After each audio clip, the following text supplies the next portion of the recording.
From Fred Phelps to the Kinsey Six. The best of the best from Central Kansas and beyond.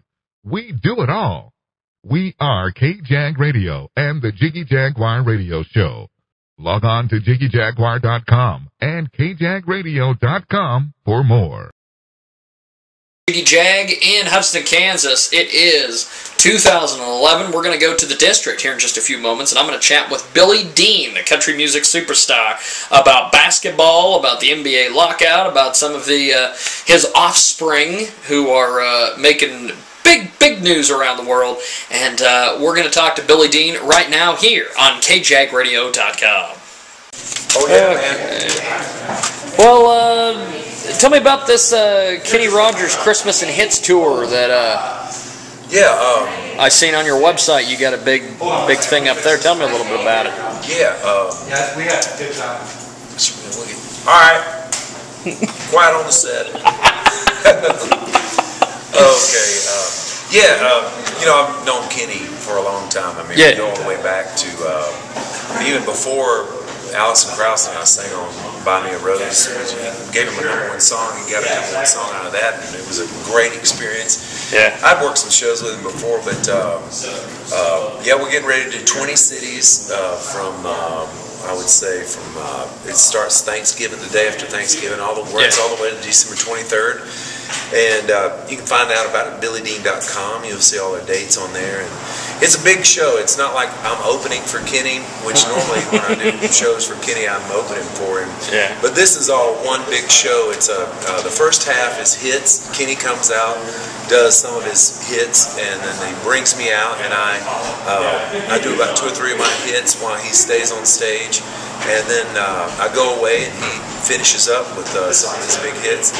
Take an intermission, and then they switch everything over to the Christmas mode. And then I come out and open the second half of the show. That sounds like a really cool idea, and then bring Kenny back. Yeah, so we got choirs and kids from all over. Wow. To perform with us. So now you played some basketball in your time, my friend, up there in Mississippi. What do you think of this NBA lockout thing? Well, I got a feeling that the players are probably going to be, hopefully striking a deal. I mean, we got to have an NBA. I mean, you might think you can go out there and create a buzz and a business, on your own, the players, but hopefully they'll strike a deal and we can get back to seeing the stars play in the big arenas again, because I know some of these guys are doing like exhibition games and stuff, and they're having to play, little small play ball. Well, some of them want to go to Europe, and yeah, I mean, I think they're going to, they can threaten that all day long, but that would be like going from the major leagues to the minor leagues. That's like a step down, and I don't think going from the Dodgers to the Mud Hens. Yeah, I mean, I tell you what, to make some of the house payments they're having to make, you boys better be striking a deal soon. Now, you recently did some acting. You were in a movie called Decision. Tell me about your acting experience. Well, I've done some acting over the years. I did a couple of movies here and there, some TV stuff, appearances, and it was good to kind of dust off the old acting chops. It's a uplifting, spiritually uplifting script, and I haven't seen the movie yet, so I don't know. We had some young actors just starting out, so I haven't seen their performances yet, and I didn't even see my own performance, but it was good to kind of dust off the acting chops, and just stay visible, and I like to act, I like to, acting, the things I've learned in acting has really helped my recording career, as an artist, learning to sometimes not sing lines, but just say lines, and just communicate, so I like it, I'm a musician first, but Decision is, you'll find it on the Gospel Music Channel, GMC channel. I was co-starred with Natalie Grant. I die off pretty quickly in the movie, so But anyway, yeah, it's I haven't seen it yet, so I understand you're doing some work with some farming companies and some things like that. Yeah, I work with the ag industry a lot. Nature Right, which is a produce company, teamed up with me to do an album project to honor America's family farms. And it's family farms. You know, a lot of the things that happen on farms are. You know, you grow a good work ethic, you know, sense of community, sense of family values. All of those things are, to me, the fabric of our country that we need to get back to. Excuse me. Things so just need to get back to where they need to be. And Nature Right, where they used to be. People are buying local produce now, and so if you buy Nature Right, you're probably supporting a local grower or farmer, because there's 750 family farms that sell under the Nature Right brand. So remember, if you buy Nature Right, they're in season locally and they're in season globally. That's cool. You could put that on a T-shirt. Now, you're branching out from music, and you've got these song sessions I keep hearing about. Fill me in on. Yeah, songsessions.com is it's a curriculum-based, a teaching-based, team-building experience that we do for corporations to show and teach how to get out of your corporate speak and win the war on words. And get out of the. You're just full of sound bites today, my man. Well, I am a songwriter. Well,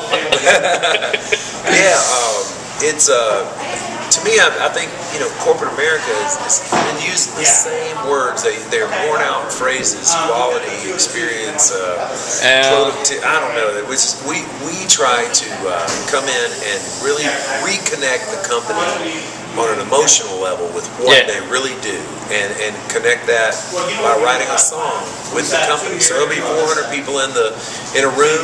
We go through the curriculum, and then we actually write a song. And you write a song with everybody. Well, they write it. Really, we guide them, but we make them write it, and we make them use emotionally charged words as opposed to their corporate speak.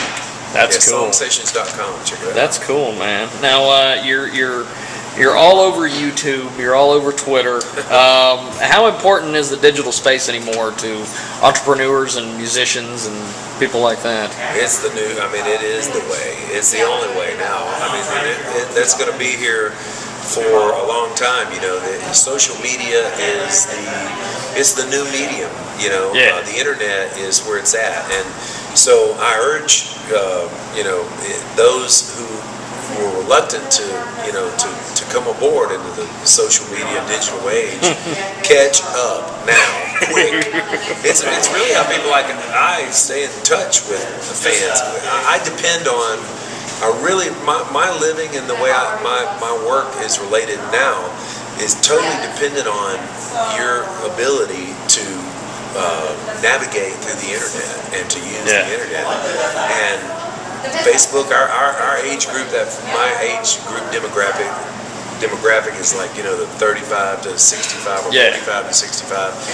And we're slow to embrace the digital age, but we're quickly doing so, and so it is the future. I mean, there's no doubt about it. Now, real quick here before I let you go, I understand your lovely daughter Hannah recently made her Grand Ole Opry debut. Give me your thoughts on that. What's it like seeing that and having people talk about it and everything? Being a songwriter, being up there, and now.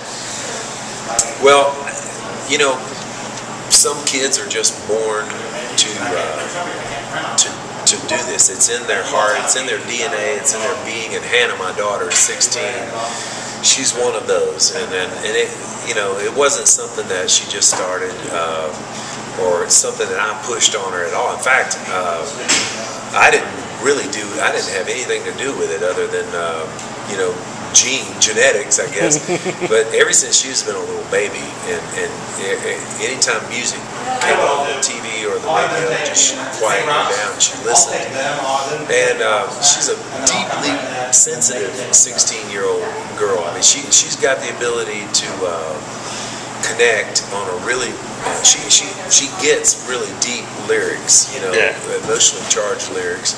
And so she made her debut on the Grand Ole Opry, and I played guitar for her, and she sang, and she got a rousing standing ovation, and it was, of course, brought tears to my eyes. I mean, the Grand Ole Opry is still, you know, a very intimidating venue to play in, and she was flawless that night. She was flawless.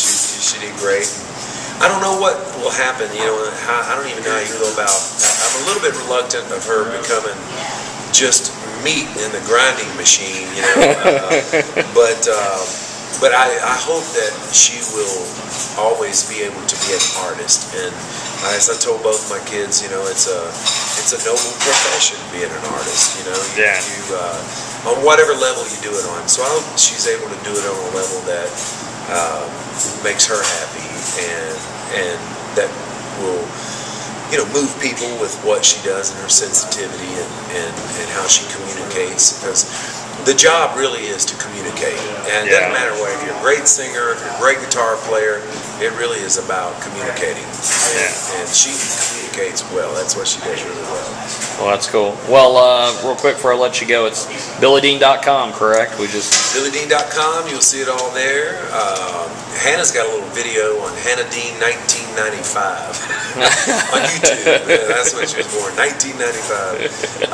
BillyDean.com, and you can also check out DeanAcres.com. At my farm, we're having music events in 2012. It's at my home where I live. I have a 100-acre farm outside of Nashville, so check it out, DeanAcres.com.